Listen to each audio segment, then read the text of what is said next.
नमस्कार साथियों, बहुत बहुत स्वागत है आप सभी का। आपकी बीआरओ के एडमिट कार्ड्स आना शुरू होने वाले हैं, क्योंकि इसकी जो एग्ज़ाम डेट है वो मई में निर्धारित की जा चुकी है कुछ पदों के लिए। और यह जो क्लास है यह आपकी साइंस में भौतिकी की क्लास है।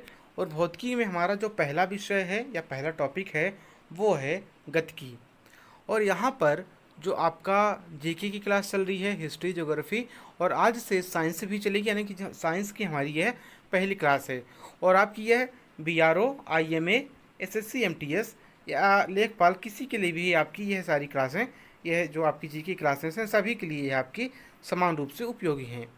तो चलिए शुरू करते हैं। सबसे पहले हम देखते हैं गतिकी में, यानी कि एकदम बेसिक से हम शुरू कर रहे हैं साइंस की क्लास को। तो गतिकी में क्या है, हम सबसे पहले देखेंगे गतिकी होता क्या है। गतिकी यांत्रिकी यानी कि भौतिकी या मैकेनिकल की वह शाखा है जो वस्तुओं के गति के कारण पर ध्यान न देते हुए उनकी गति के अध्ययन के साथ व्यवहार करती है।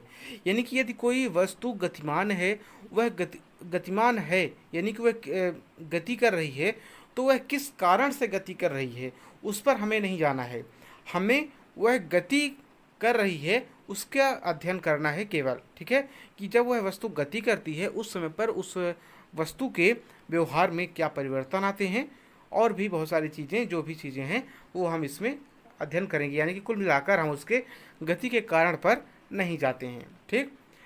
दूसरी बात है कि गति कितने प्रकार की होती है। दो प्रकार की आप जानते हैं, एक विराम और दूसरा होता है गतिमान। यह भी आप लोग जानते हैं कि जब वस्तु विराम रहती है यानी कि स्थित रहती है तो उसे विराम अवस्था कहते हैं।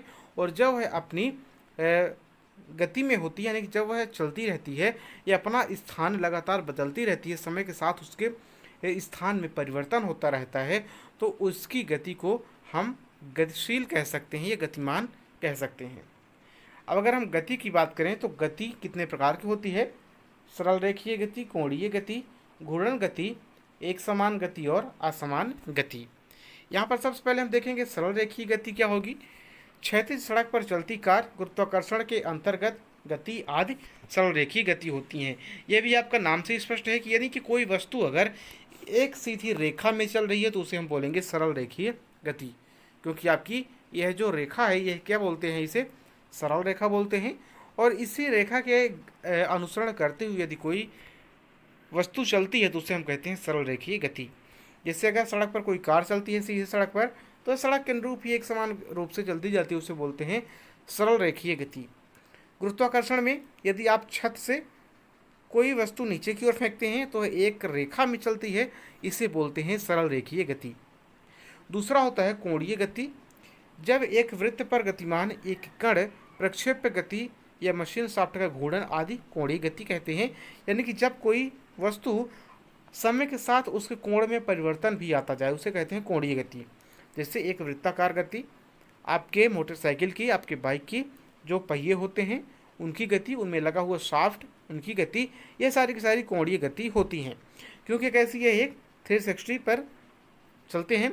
दूसरी बात ये कि यदि आप कोई पत्थर फेंकते हैं तो उसके लंबे दूरी तक, यानी कि लंबे परास के लिए, उसकी लंबी दूरी के लिए आपको 45 डिग्री पर उसको फेंकना होता है। यानी कि आपको यदि कोई वस्तु को लंबी दूरी तक फेंकना है तो 45 डिग्री तक फेंकना पड़ेगा। तो यह भी आपकी कैसी हुई, एक तरह की कोणीय गति हुई। तीसरी है घूर्णीय गति। जैसे पंखे की गति, आपकी छत में जो पंखा लगा हुआ है या टेबल फैन जो है वह है एक जगह पर स्थिर होते हुए अपनी स्थिति को ऐसे घुमाता रहता है इस तरह से, तो इसको क्या बोलते हैं, घूर्णन गति। यानी कि एक जगह पर वह क्या कर रहा है, घूम रहा है। दूसरा है एक समान गति।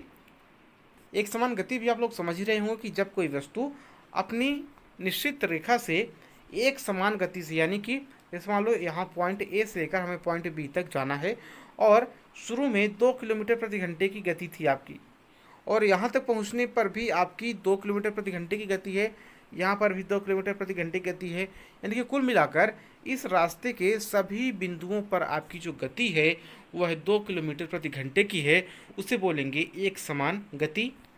इसी तरह अगर हम असमान गति की बात करें तो यदि रास्ते के सभी बिंदुओं पर आपकी गति अलग अलग है, आपकी स्पीड अलग अलग है, तो उसे बोलते हैं असमान गति।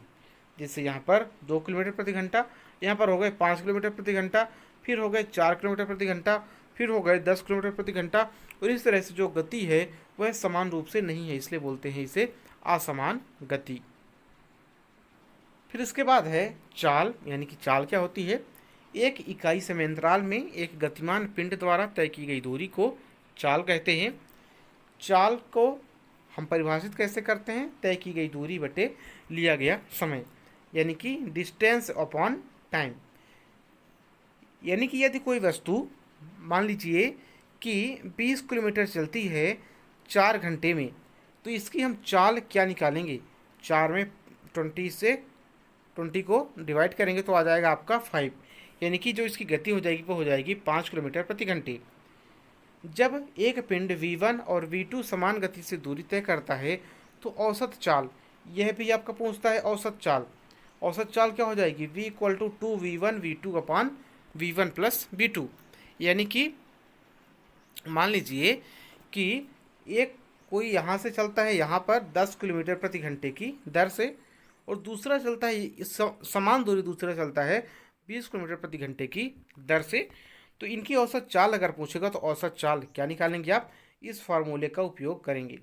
माना कि औसत चाल आपकी v रहेगी, तो इस फार्मूले के हिसाब से 2v1 यानी कि 2 इंटू v आपका क्या हो जाएगा? 2 इंटू v1 है आपका 10 इंटू 20 अपॉन 10 प्लस 20 यानी कि 30 हो जाएगा। तो यहाँ से आप इसको डिवाइड कर देंगे इस तरह से।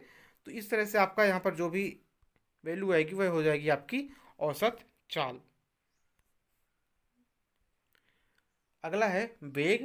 वेग क्या होता है? एक पिंड के विस्थापन में परिवर्तन की दर को उसका वेग कहते हैं। वेग का जो फार्मूला है वो होता है विस्थापन अपॉन समय, यानी कि डिस्प्लेसमेंट अपॉन टाइम। अब यहाँ पर सबसे बड़ी बात आती है कि डिस्प्लेसमेंट यानी कि विस्थापन क्या होता है। आपकी एक बिंदु से दूसरे बिंदु के जाने में जितनी दूरी का परिवर्तन आया उसे कहते हैं विस्थापन।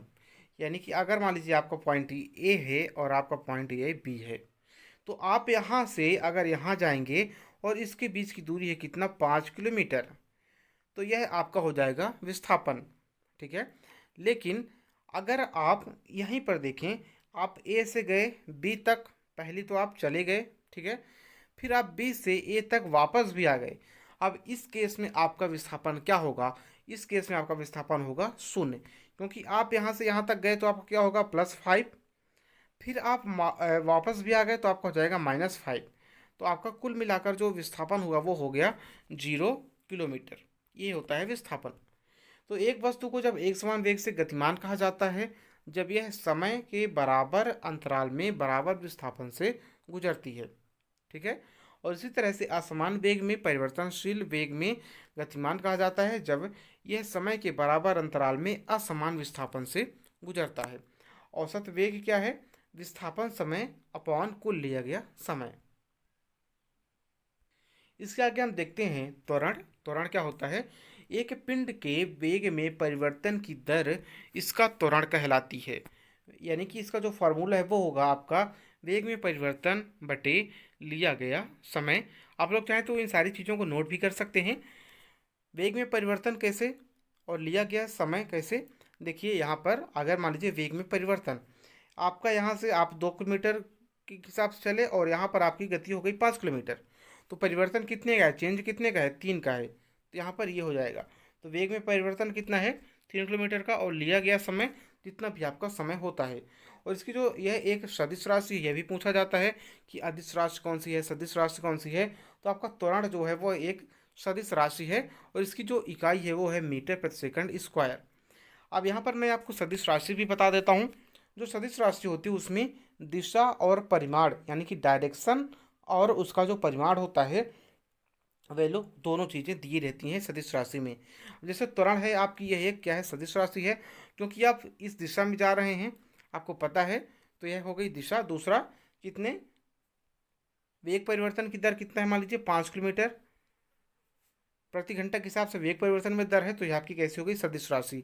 लेकिन अदिश राशि में दिशा नहीं दी रहती है।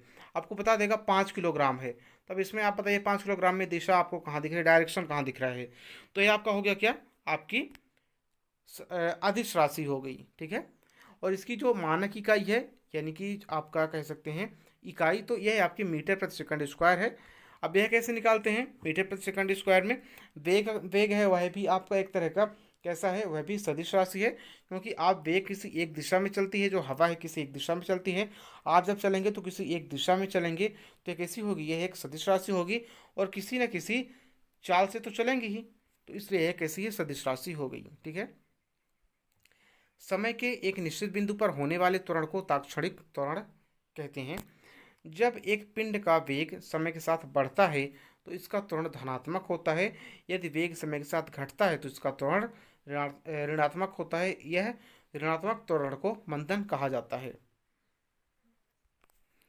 और यदि त्वरण समय के साथ परिवर्तित नहीं होता है तो इसे स्थिर त्वरण कहा जाता है।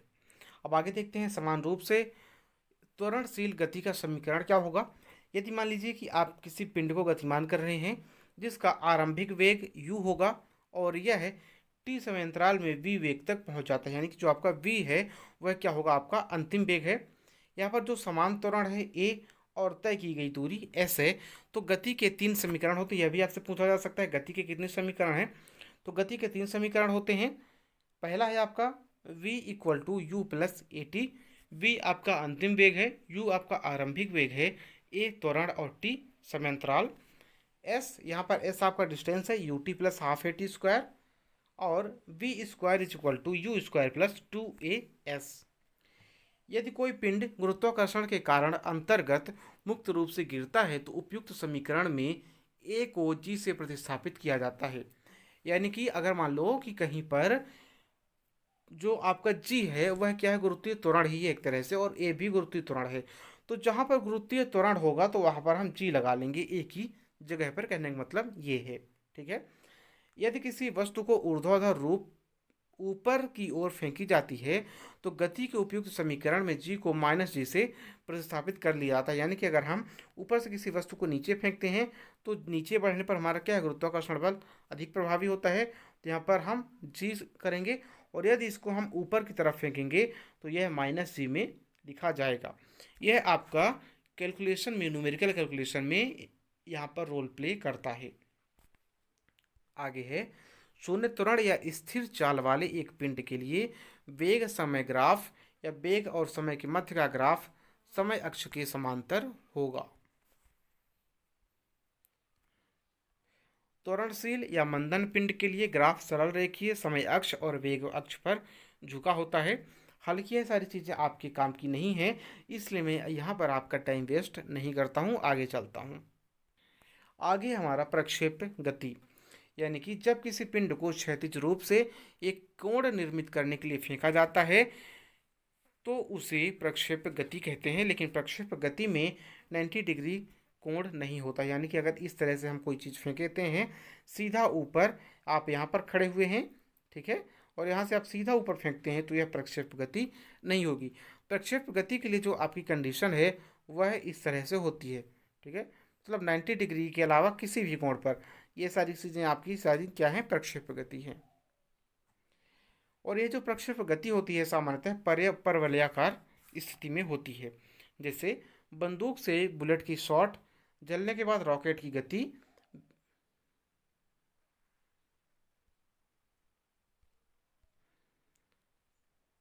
सॉरी फ्रेंड्स, सॉरी दोस्तों, कुछ मिस्टेक हो गई थी। अब यहाँ पर जो हम देखते हैं आगे प्रक्षेप गति के गुण, जो प्रक्षेप गति के गुण हैं, जब ऊंचाई से एक गेंद को फेंकते हैं इसी समय दूसरी गेंद को क्षैतिज दिशा में फेंका जाता है तो दोनों गेंदें धरती पर भिन्न भिन्न स्थानों पर एक साथ गिरेंगी। ये भी प्रश्न बहुत इंपॉर्टेंट है, बहुत बार पूछा गया है। यानी कि आप मान लीजिए किसी छत पर खड़े हैं, ठीक है, ये है आपका छत है। अब इस छत से आप कोई वस्तु नीचे फेंक रहे हैं, एक वस्तु आपने नीचे फेंकी और दूसरी वस्तु उसी समय इस दिशा में इस तरह से बाहर फेंकती हैं, तो दोनों ही वस्तुएं पृथ्वी पर जहाँ भी गिरेंगे वो समान समय पर एक साथ गिरेंगे, और ऐसा होता है गुरुत्वाकर्षण के कारण।